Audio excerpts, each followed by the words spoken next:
Fala pessoal, aqui mais um vídeo. Agora vamos começar falando de Java SE. Apenas com esse vídeo você vai conseguir aquela vaga que aparece no LinkedIn de $200 a hora. Você ganha mais de R$ 1 milhão por ano. Só que não, né?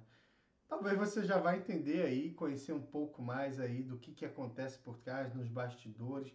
Mas isso é o primeiro passo, só o começo. E Java SE é o básico do Java ali, que hoje se usa mais aí por causa de frameworks como o Spring Boot ali, que facilita e você abstrai muito do parte do pacote do Java EE, apesar de usar ele sempre ali, tá? Para facilitar, para você chegar aqui sem ter que instalar nada na tua máquina do seu celular, mostrar para seu pai e para sua mãe que você já é uma programadora, a gente vai abrir um compilador online. Eu gosto do Jodl, o J-O-O-D-L, JDoodle, dependendo aí do como você pronunciar isso. Eu gosto bastante dele. Cliquei aqui no compilador de Java, ele já te dá um exemplo de código aqui de Olá Mundo.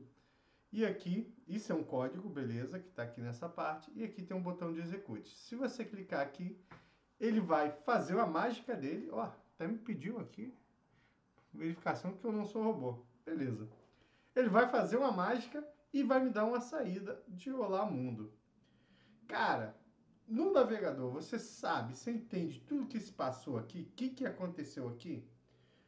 Não vou nem falar da minha requisição web aqui, que foi para um servidor, do servidor criou um arquivo, compilou, me deu uma resposta do arquivo, pegou o sysout desse arquivo e jogou aqui como resposta para mim. Não estou falando nem disso. Estou falando só na parte do Java aqui, que é o foco dessa aula.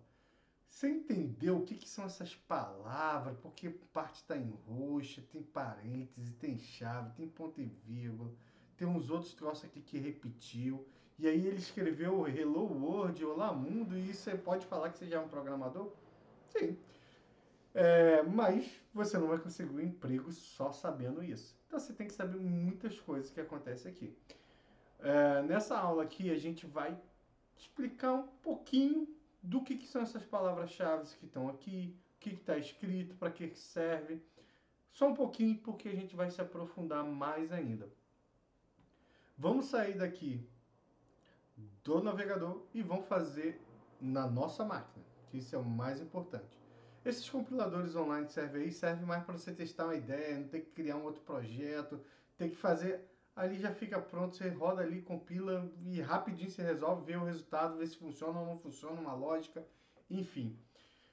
Nesse ponto aqui, no último vídeo eu mostrei um vídeo de instalação do Java, da JDK, tem a instalação do IntelliJ, tem a instalação do VS Code, beleza? Qualquer coisa você olha lá para instalar.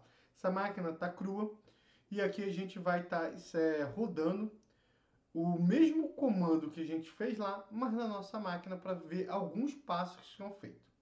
Beleza? Vou começar no básico do básico aqui, usando só ferramentas do Windows e a JDK. Vou aqui escrever main.java. Pô, Rafael, ficou estranho, não ficou certo isso daqui, tá vendo? Ele ficou main.java.txt extensão. Tá errado, tá errado. Então vamos lá no Windows e vamos habilitar opções.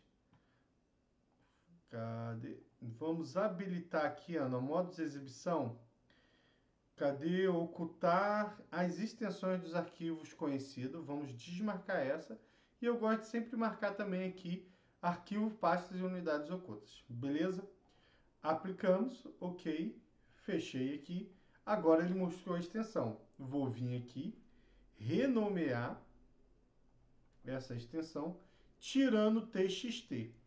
E aí vai ficar, ele vai perguntar, pô, você vai alterar a extensão, vai parar de funcionar. É isso que você quer? É isso que eu quero, porque eu sou programador e eu sei o que um ponto Java faz. Beleza, ele até mudou o ícone já aqui e falou que é um tipo de arquivo fonte Java. Olha que legal. Então vamos editar esse arquivo. Vamos editar com bloco de notas. Beleza. Eu vou fechar essa aba aqui. E eu vou dar simplesmente um Ctrl V.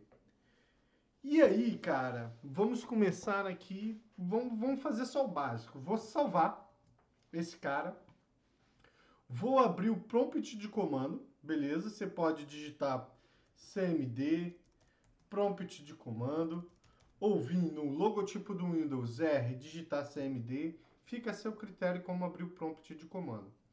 Vou até minha área de trabalho. Você está vendo que eu estou no local aqui C2. User Rafa. Eu vou até CD Desktop, que é a minha área de trabalho. CD de novo, que é para caminhar entre os diretórios, beleza? Na verdade nem preciso, que não está numa pasta, está aqui. Se eu der um list aqui, ls. Ih, rapaz. Deixa eu lembrar o comando aqui no Windows que eu estou usando mais Linux ultimamente. Dir. Dir mostra todos os arquivos que tem e pastas que tem no diretório aqui, beleza? E aqui a gente tem o nosso arquivo main.java. Se eu vim aqui, só para garantir, java.version, minha JDK está instalada, configurada e com Java Home configurado certinho, como explicado no vídeo de instalação. Então, se eu der um java main.java, ele vai funcionar? Não. Por quê? Não deveria, né? Mas funcionou. Porque o que ele fez aqui? Java é uma linguagem compilada. Então, sempre que eu tenho ponto .java, eu tenho que compilar para que o processador interprete os bytecodes, que aí é a linguagem de máquina. O bytecode vai para a JVM, que é a Java Virtual Machine, beleza? E aí, essa JVM que é responsável por traduzir em linguagem de máquina. Ele pega seu bytecode e transforma em linguagem de máquina, que aí é o zoom zero da vida lá que ele vai entender. Nesse caso aqui, o Java 21 já pegou meu ponto Java, já compilou. Pô, se isso fosse antigamente assim, antigamente se fizesse isso, você ia tomar um erro enorme ali, falando que não reconhece o arquivo Java. Antes você tem que vir aqui no comando javac main.java, beleza? E aí ele compila um ponto class, não sei se vocês repararam aqui no finalzinho, ele criou um ponto class. Se eu for tentar olhar esse ponto class, a gente não vai entender nada praticamente, porque isso aqui já são os bytecodes aqui com um monte de marcação. Pô, eu não botei nada de Java Language Object aqui, apareceu ali. Tá vendo? Tem um print string, eu não botei essa importação e ele colocou. Tem um monte de coisa que eu não coloquei. Mas o compilador, que é o Javac, Java Compilator, ele compilou o meu arquivo Java e gerou um arquivo .class.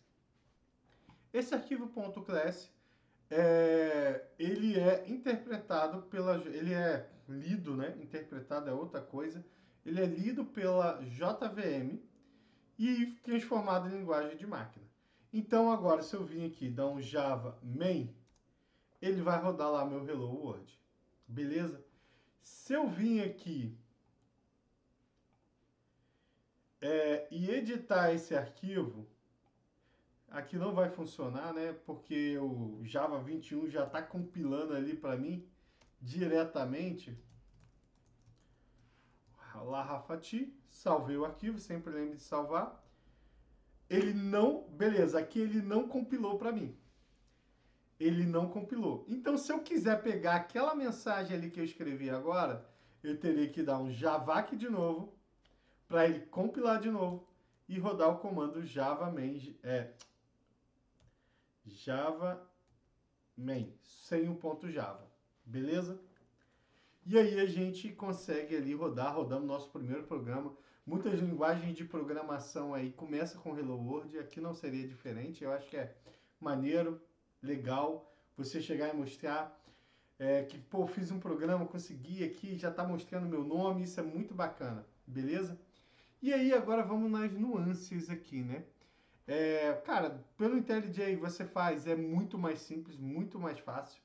Pelo VS Code também, se eu vim aqui dar um New Project aqui, vamos botar aqui IntelliJ, ele já está usando minha JDK, Hello World.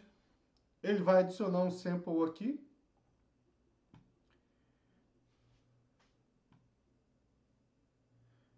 Ele criou como main Java também, aí aqui ele colocou vários códigos, muitas coisas. Beleza? E aqui ele já está dando erro. Aqui ele fez um for, já embelezou demais aqui, que não é a ideia dessa aula aqui, beleza? Vamos apagar tudo aqui, você vê que ele já gera um código muito similar ao nosso aqui. Vamos ver se está configurado aqui a JDK do projeto, ok, tudo certinho.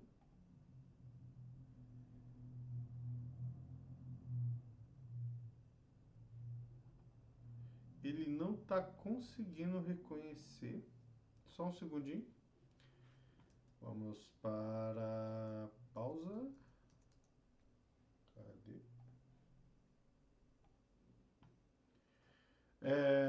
O IntelliJ não tinha indexado ainda os arquivos e nem a JDK. E aí ele estava dando erro, beleza? Eu tive que fechar a IntelliJ e abrir de novo. O verdadeiro sai do Fusca, entra no Fusca que tudo volta ao normal, funciona. Isso é muito comum na área de TI. Vocês vão ver muita coisa que, pô, não funciona, aí você reinicia tudo, volta tudo a funcionar do nada sem ter feito nada.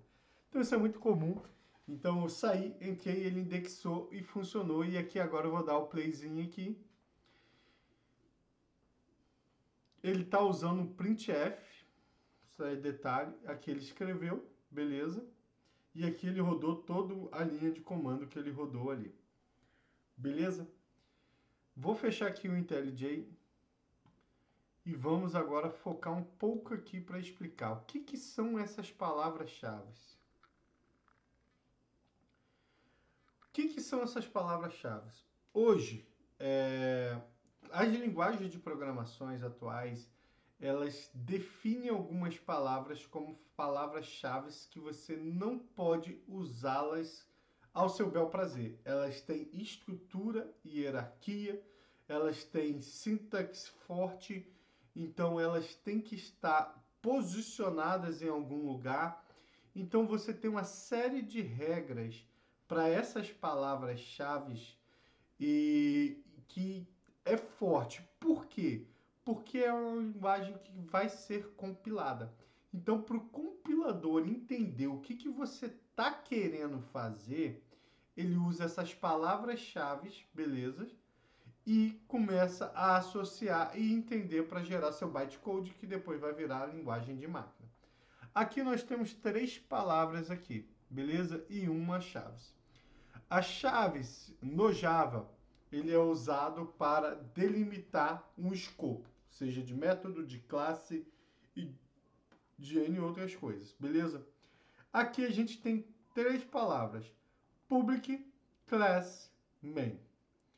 O public significa qual é o tipo de acesso da minha classe. A gente tem alguns tipos de acesso, se eu não me lembro, são 4, que é o public, protect, o default, o vazio e o private. São 5, então.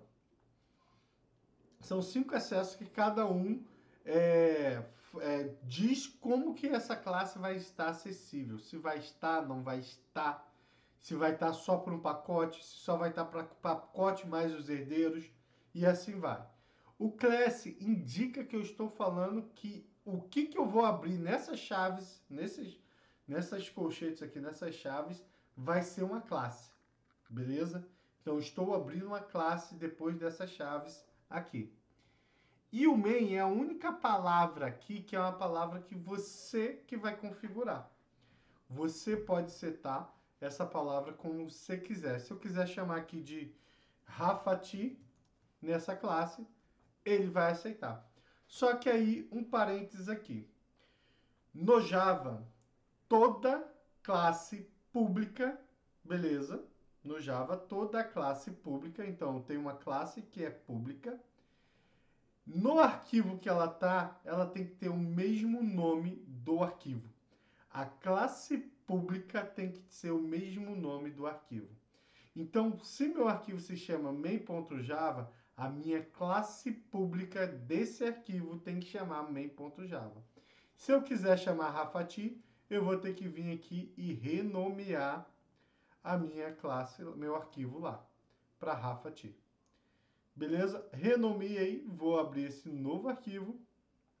Ok, ele fechou o main lá. E agora, se eu quiser rodar esse arquivo aqui, como que eu faço? Vou lá, javac, Vou chamar main.java para compilar? Não, vou chamar rafati.java. E aí ele vai compilar, vai criar um ponto .class, e aí eu vou chamar o ponto .class rafati. Beleza? Então aqui a gente já entendeu. Ah, pô, mas se eu criar duas classes públicas aqui dentro, o que, que vai acontecer? Rapaz, vamos ver o que vai acontecer aqui, ó. Bem, beleza? A classe, o arquivo chama Rafati, tem uma classe pública chamada Rafati, e aqui outra main. Vamos lá no compilador, vamos tentar compilar o arquivo Rafati. Opa!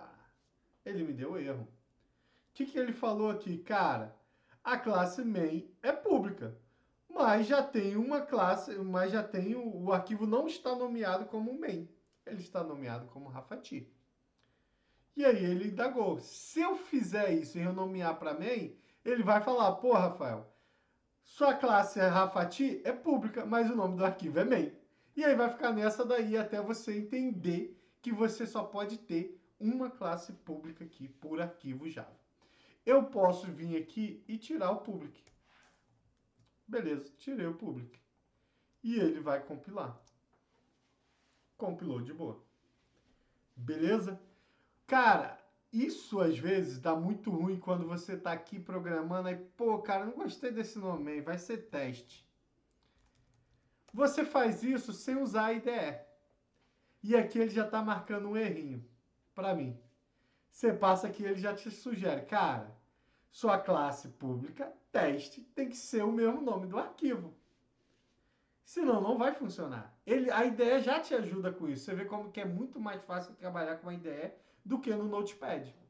Entendeu? Aí ele já me fala e já sugere aqui. Aí com clicar, ele já renomeia o arquivo para mim. E se eu vir aqui dar um playzinho aqui de novo, tudo vai funcionar mil maravilhas. Por isso que hoje nós utilizamos IDE. A IDE facilita muito nossa vida. Ele consegue compilar o código antes mesmo de compilar e falar onde está o erro para você ajustar. Beleza? Erros de compilação, tá, pessoal? Não erro de lógica. Beleza? Voltamos aqui então. Vamos apagar esse carinha. Vamos para a segunda linha aqui, né? Que é o public static void main string colchete colchete args. Tem um parênteses aqui também, né? Abre chaves, fecha chaves e aqui tem uma outra coisa aqui dentro. Public a gente já entendeu que é uma palavra-chave associado ao nível de acesso, seja da classe, seja do método, seja de uma variável. Beleza? O static. O static é para falar para o compilador e para a JVM que esse cara vai existir independente se tem um objeto instanciado em memória ou não. Beleza? O void é um retorno do método. Void é vazio, é uma palavra-chave. O retorno pode variar entre objetos seus, objetos do código ou nada, que é o void.